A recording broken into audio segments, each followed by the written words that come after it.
Bonjour à tous et à toutes. Je bénis le Seigneur pour vos vies. Je prie que l'Éternel bénisse votre journée et que Dieu, par son esprit, vous éclaire dans tous vos faits et gestes. Bienvenue à cette dévotion matinale. Aujourd'hui, l'intitulé de notre dévotion sera « En vérité, en vérité ». Jean, en son chapitre 3, au verset 3, déclare ce qui suit. Jésus lui répondit, « En vérité, je te le dis, si un homme ne naît de nouveau, il ne peut voir le royaume de Dieu. » Amen. Ce passage est un bout de la réponse de notre Seigneur Jésus-Christ à Nicodème, qui était venu le voir nuitamment, afin de lui poser un certain nombre de questions. Mais au-delà de cet aspect des choses, ce passage révèle un pan de vérité spirituelle. Tu sais, chaque fois que la Bible répète un mot 2 fois, c'est pour une confirmation. Et toutefois, que cette même Bible répétera un mot 3 fois, c'est pour appeler une divinité ou pour marquer la présence d'une divinité. Cette divinité peut être l'Éternel Dieu suprême des armées, comme cette divinité peut être un Dieu que l'on adore, qui n'est pas à la gloire de notre Seigneur. Au-delà de cet aspect des choses, en vérité, est l'équivalent de cette fameuse phrase. La Bible dit que de nombreux chrétiens et chrétiennes emploient pour faire étalage de leur infime connaissance biblique ou pour fustiger l'attitude des autres ou encore pour emmener ces personnes-là à culpabiliser face à un certain nombre de choses.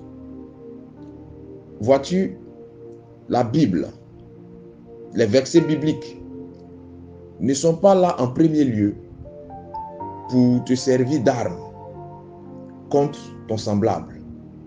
Ces choses-là n'ont pas été instituées pour que tu t'en serves à tue-tête pour condamner ou pour juger les autres. La Bible et les versets bibliques existent d'abord pour que tu puisses t'améliorer au quotidien, pour que tu puisses t'en servir pour donner à ta vie de suivre un élan qui soit à la gloire de Dieu. Ensuite, il est bien beau de citer des versets. Il est bien beau de dire à tous les carrefours et à qui veut l'entendre, la Bible a dit, ou en vérité, Mais plutôt que de citer des versets bibliques, il est mieux de les vivre. Il est mieux de faire l'effort au jour le jour, de les pratiquer.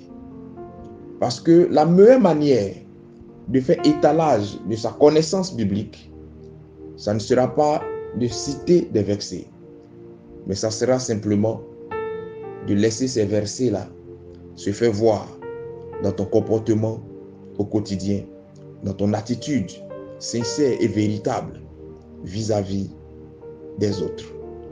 Citer des versets bibliques avec précision, sans réellement les vivre, ne sert à rien. En revanche, ne pas citer des versets bibliques, mais les laisser transparaître dans notre attitude au quotidien, vaut toute chose. Je prie ce matin que le Seigneur nous aide à avoir la sagesse, que le Seigneur nous aide à être des personnes qui luttent au quotidien pour rendre leur vie agréable à Dieu et à sa parole, et que le Seigneur éloigne par-dessus tout de ton vocabulaire, de ton attitude, cette fâcheuse habitude que tu as de vouloir condamner les autres en t'appuyant sur les saintes écritures. La Bible est un couteau à double tranchant. La facette que tu utilises pour blesser l'autre ou pour condamner l'autre, n'oublie pas qu'il y a une autre facette qui peut aussi te juger. Que le Seigneur éclaire ton esprit et te donne la sagesse de comprendre ce message. Shalom chez vous.